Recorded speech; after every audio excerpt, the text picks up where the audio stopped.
नमस्कार दोस्तों। आज बाल मनोविज्ञान के बहुत ही शानदार और बहुत ही महत्वपूर्ण प्रश्नोत्तर हम पढ़ने जा रहे हैं। इसमें से कम 3 या 4 नंबर आपके कन्फर्म हो जाएंगे। देखिए, साइकोलॉजी शब्द का सबसे पहले प्रयोग किसने किया? साइकोलॉजी शब्द का सबसे पहले प्रयोग रुडोल्फ गोयकल ने किया। कब किया? 1590 में किया। साइकोलॉजी की प्रथम पुस्तक साइकोलॉजिया किसने लिखी? अब देखिए, इसमें रुडोल्फ गोयकल ने प्रथम प्रयोग किया, तो ये पुस्तक भी इन्हीं की लिखी हुई है, रुडोल्फ गोयकल ने ही लिखी। आधुनिक मनोविज्ञान के जनक विलियम जेम्स। आधुनिक मनोविज्ञान के जनक बहुत सी बार आता है यहाँ, विलियम जेम्स है।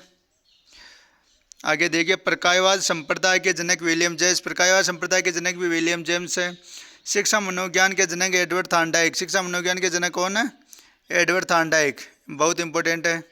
शिक्षा मनोविज्ञान के जनक एडवर्ड थार्नडाइक। प्रयास एवं त्रुटि का सिद्धांत भी थार्नडाइक। एसआर थ्योरी के जन्मदाता थार्नडाइक। बुद्धि परीक्षणों के जन्मदाता अल्फ्रेड बिने। बुद्धि परीक्षणों के जन्मदाता कौन है? अल्फ्रेड बिने। बहुत अच्छा क्वेश्चन है, बहुत सी बार आता है। बुद्धि परीक्षणों के जन्मदाता अल्फ्रेड बिने। मनोविज्ञान के व्यवहारवादी संप्रदाय के जनक वाटसन। आधुनिक मनोविज्ञान के प्रथम मनोवैज्ञानिक डेकार्टे। संज्ञानात्मक आंदोलन के जनक अल्बर्ट बांडुरा। अधिगम मनोविज्ञान का जनक एबिंगहास। अधिगम अवस्थाओं के प्रतिपादक ब्रूनर। संरचनावाद संप्रदाय के जनक विलियम वुंट। संरचनावाद संप्रदाय के जनक कौन है? William Wundt. प्रयोगात्मक मनोविज्ञान के जनक विलियम वुंट। विकासात्मक मनोविज्ञान के प्रतिपादक जीन पियाजे। मूल प्रवृत्तियों के सिद्धांत के जन्मदाता मैकडूगल।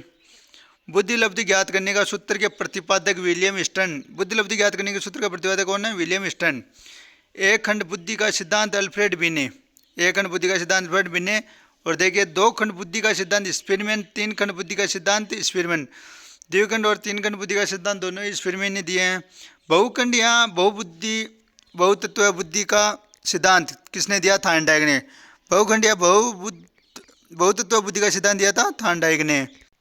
चलो आगे देखते हैं। 6 से 12 वर्ष तक की विकास की अवस्था को क्या कहते हैं? 6 से 12 वर्ष तक की विकास की अवस्था को बाल्यावस्था कहते हैं। विकास एक लगातार और धीरे धीरे होने वाली प्रक्रिया है। यह कथन किसका है? यह कथन स्किनर का है। विकास की प्रक्रिया कब तक चलती है? विकास की प्रक्रिया आजीवन चलती है। कब से कब तक चलती है? गर्भावस्था से लेकर मृत्यु उपरांत तक चलती है। विद्वानों के अनुसार किस भिन्नता को ध्यान में रखकर शिक्षा की व्यवस्था की जानी चाहिए? व्यक्तिगत शारीरिक भिन्नता को। कौन सी अवस्था संघर्ष, तनाव, तूफान तथा विरोध की अवस्था कहलाती है? किशोरावस्था। मानसिक विकास को क्या कहा जाता है? बौद्धिक विकास। मानसिक विकास को क्या कहा जाता है? बौद्धिक विकास। मानसिक विकास को बौद्धिक विकास कहा जाता है। मानसिक विकास को कौन सा कारक विशेष रूप से प्रभावित करता है? वंशानुक्रम।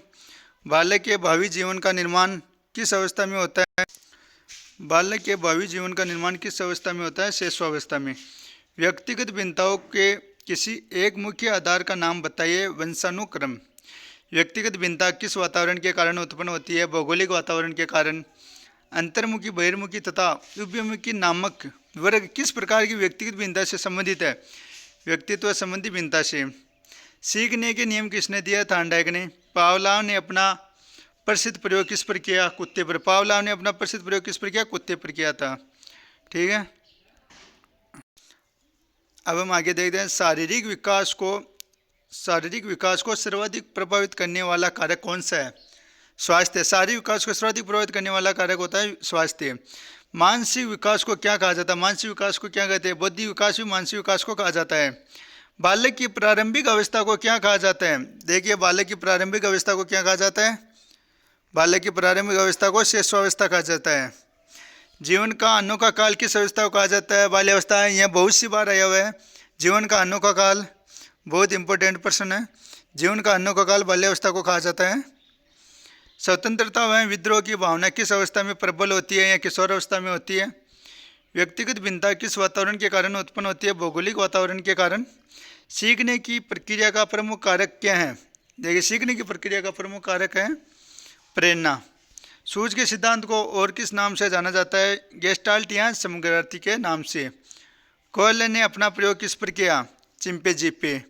पावलाव ने किस पे किया? कुत्ते पे किया। और कोयल ने किस पे किया अपना प्रयोग? चिंपैंजी पे किया है। व्यवहार के कारण व्यवहार में परिवर्तन ही सीखना है, यह परिभाषा किसने दी है? गिलफोर्ड ने। भूख कैसा प्रेरक है? जन्मजात। भूख कैसा प्रेरक है? देखिए बहुत ही अच्छा है। भूख कैसा प्रेरक है? भूख है जन्मजात प्रेरक है। ठीक है, याद रखना, बहुत इंपॉर्टेंट है। बालक की मानसिक तथा शारीरिक आयु के अनुपात को क्या कहते हैं? बुद्धिलब्धि। बालक की मानसिक तथा शारीरिक आयु के अनुपात को बुद्धिलब्धि कहते हैं। पुनर्बलन सिद्धांत के प्रवर्तक का नाम लिखिए। हल। पुनर्बलन सिद्धांत के प्रवर्तक का नाम है हल। क्रिया प्रसूत का सिद्धांत किसने दिया? अब देखिए, क्रिया प्रसूत का सिद्धांत किसने दिया? क्रिया प्रसूत का सिद्धांत दिया था B.F. स्किनर ने। बहुत अच्छा है, ये भी क्रिया प्रसूत का सिद्धांत B.F. स्किनर ने दिया। चलो ठीक है, आज के लिए काफ़ी है, फिर वीडियो ज़्यादा बड़ा हो जाएगा। धन्यवाद। कृपया एक बात ज़रूर सुनें, हमारे चैनल को लाइक एंड सब्सक्राइब ज़रूर करें और बेल आइकन की घंटी को ज़रूर दबाएं, जिससे कि अगले आने वाले वीडियो आपको तुरंत नोटिफिकेशन मिल सके।